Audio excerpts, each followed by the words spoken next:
Monsieur le Président, avec votre permission, on va encore communiquer une pièce où mon colonel est en béret rouge. Tenez.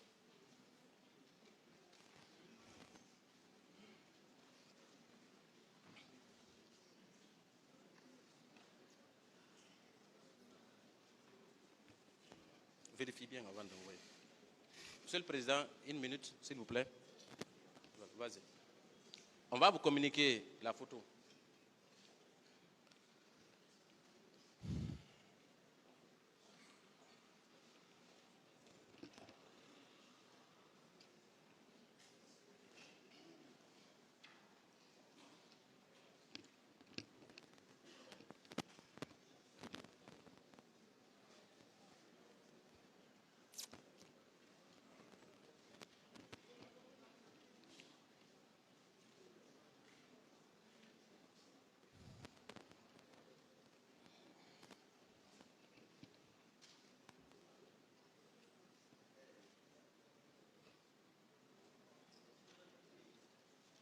Voilà, quand vous avez la photo, je pense qu'on peut commencer. Est-ce que vous reconnaissez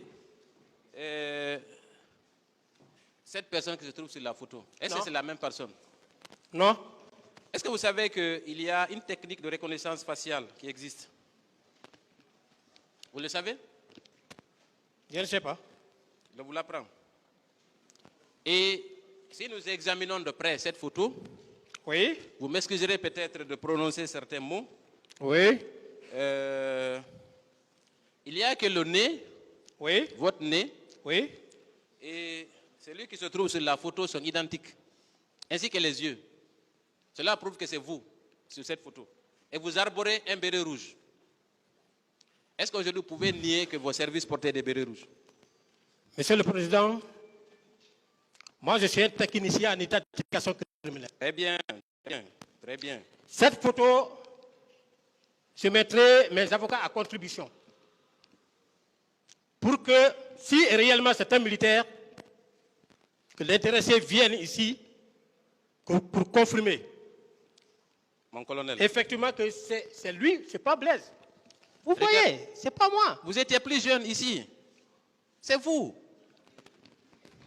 Vous étiez plus jeune. Peut-être que c'est l'âge qui a fait que peut-être les choses ont changé un peu. C'est vous. Maître. Vous avez un béret rouge sur la tête, mon colonel. Pourquoi vous ne voulez pas reconnaître ça? Maître. Oui. Tous ceux qui ont connu Blaise, dans le temps passé, Blaise ne s'est jamais habillé comme ça. Je n'ai jamais porté P.A.B.A.K. sur moi, en train de me promener. Non?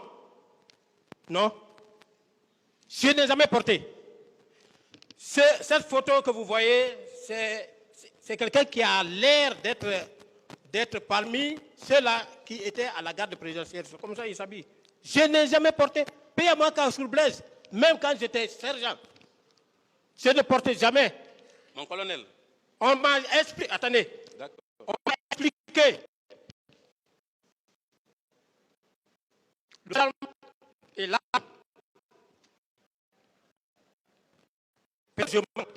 Mais vous pouvez demander à tous ceux qui m'ont fait porter là comme un guerrier. Un guerrier. Des questions, maître. Non. Voilà, on va. Pas moi. On va comme. C'est bon. Est-ce que c'est un petit mot dans la gendarmerie? On va continuer. Vous avez dit, Monsieur le Président, si vous connaissiez Toumba au moment du CNDD, vous alliez le haïr. Est-ce que vous maintenez cette déclaration? Bien sûr. Qu'est-ce que cela signifie? Bien. Quelqu'un qui est lieutenant, d'abord il était sergent, après il est passé au grand lieutenant. Un ancien colonel, il a dit, un ancien colonel. Ce n'est pas moi qui le dis, c'est lui qui a dit. Je suis allé, il voulait prendre la fuite. Je lui ai dit, viens ici. Je l'ai fait, je l'ai mis à genoux. J'ai arraché ses galons. Ça, c'est dans quelle armée? Arraché ses galons. J'ai tiré en face. Est-ce que quelqu'un qui fait des comportements comme ça, vous-même, vous pouvez aimer? Donc vous le haïssez pour ça. Même vous. Ah, moi, je Vous pouvez le haïr. Non, ne me parlez pas à ma place. Hein. Est-ce que vous le haïssez pour ça? Oui. Ah, très bien. Après, il a dit, Ok. il a expliqué. Maintenant, on va avancer. Ah, Quand il est arrivé au stade, vous avez dit, quand il a commencé à tirer, vous avez pris la poudre d'escampette. Oui ou non? j'ai décroché. Très bien. Avec l'ensemble de vos éléments, Oui. vous avez laissé les manifestants dans la détresse, n'est-ce pas? Non, Ah, vous les avez laissés dans la joie? Monsieur le Président, la seule différence qui existe entre le civil et le militaire, c'est l'arme. Moi, je n'étais pas armé. Des gens qui viennent armés. À supposer même que ça ne soit pas le cas de manifestation, hein. Nous, on nous a inculqué ça en matière de formation militaire. Si vous voyez une troupe venir, il y a ce qu'on appelle le rapport de force. Si le militaire ne maîtrise pas ce paramètre, ce facteur, il va Est-ce que, clouer sa troupe au sol. en plus des bérets rouges, est-ce que vous n'avez pas vu des civils en tenue Chelsea au moment des faits, sur les abords du stade, mon colonel? Non, maître. Vous n'avez pas vu? Non. Très bien.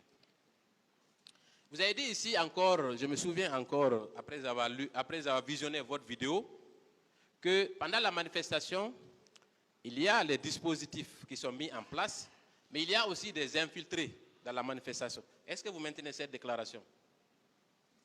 Moi, j'ai dit que Chitumba a dit qu'il y avait des infiltrés. Il était le numéro 1.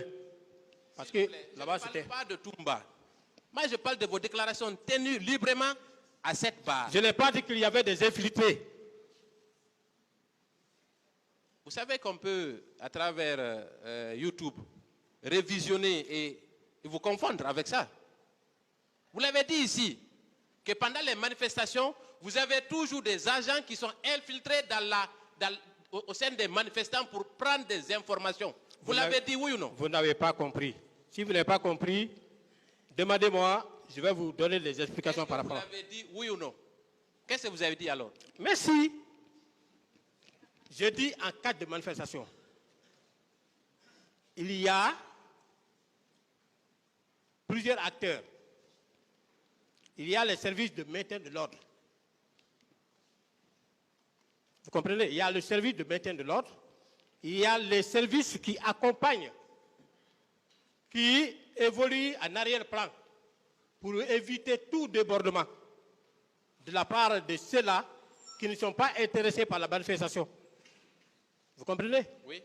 À côté, il y a d'autres en matière de renseignement opérationnel qui peuvent être là pour remonter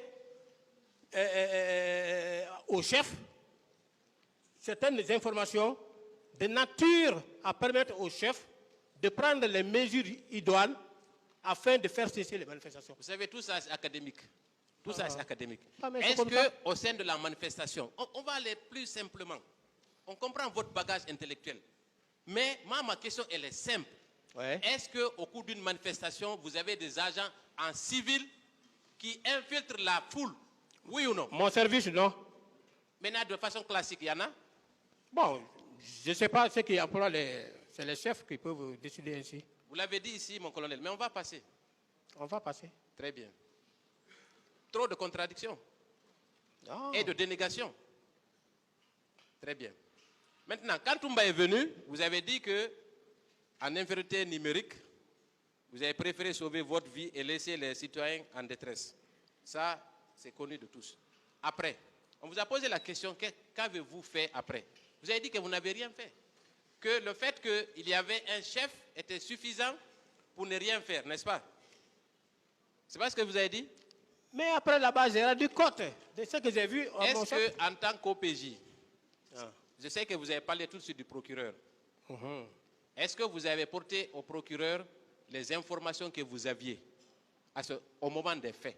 Vous avez été le voir pour lui dire que vous avez vu Toumba tirer et venir au stade avec 4 ou 5 pick-up. Vous l'avez informé? Ce n'était pas votre devoir de le faire? Non, mais je n'étais pas le seul là-bas aussi. Mais il n'est pas question d'être seul. Vous, Je ne pouvais pas le faire et je ne l'ai pas fait.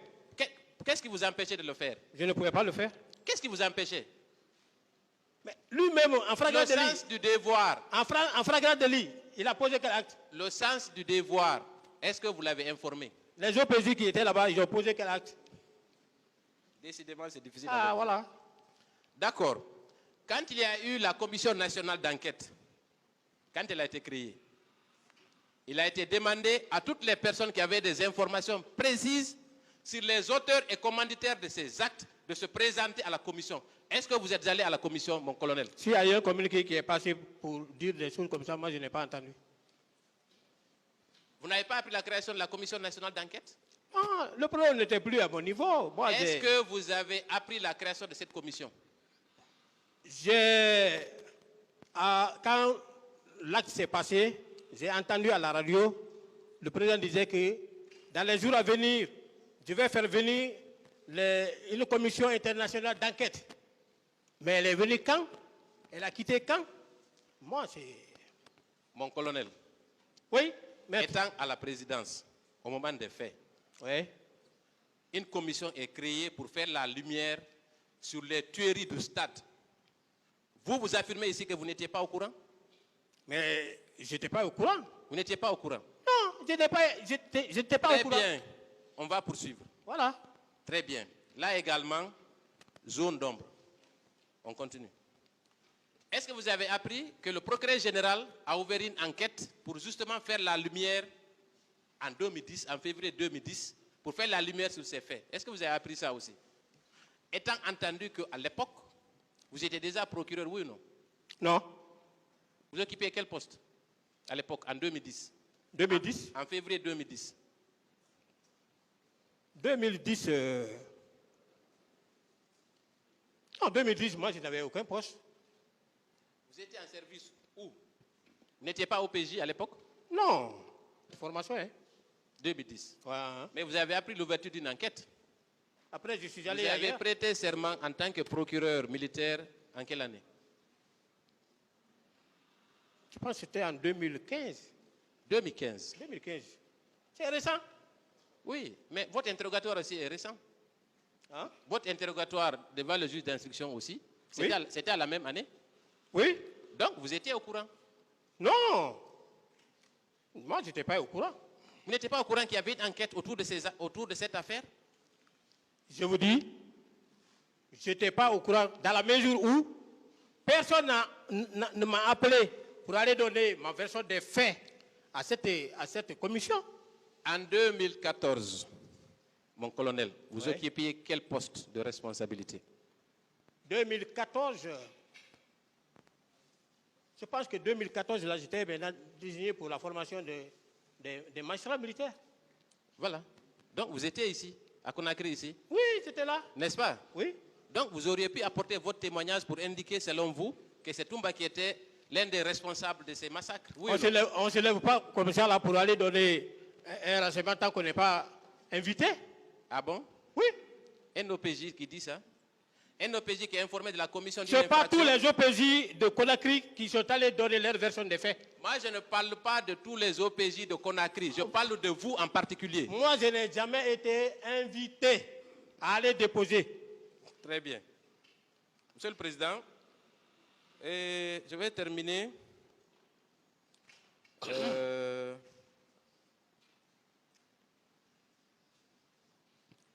Vous avez dit ici que Toumba Diakité, et c'est par là que je vais terminer, n'était pas qualifié pour occuper le poste d'aide de camp. Pourquoi vous dites ça? J'ai expliqué, je ne peux plus revenir sur ça. Monsieur le Président, je voudrais vous remercier de votre patience ainsi que vos honorables assesseurs. Je vous remercie, Monsieur le Président, et je voudrais passer la parole à ma consoeur. Merci beaucoup.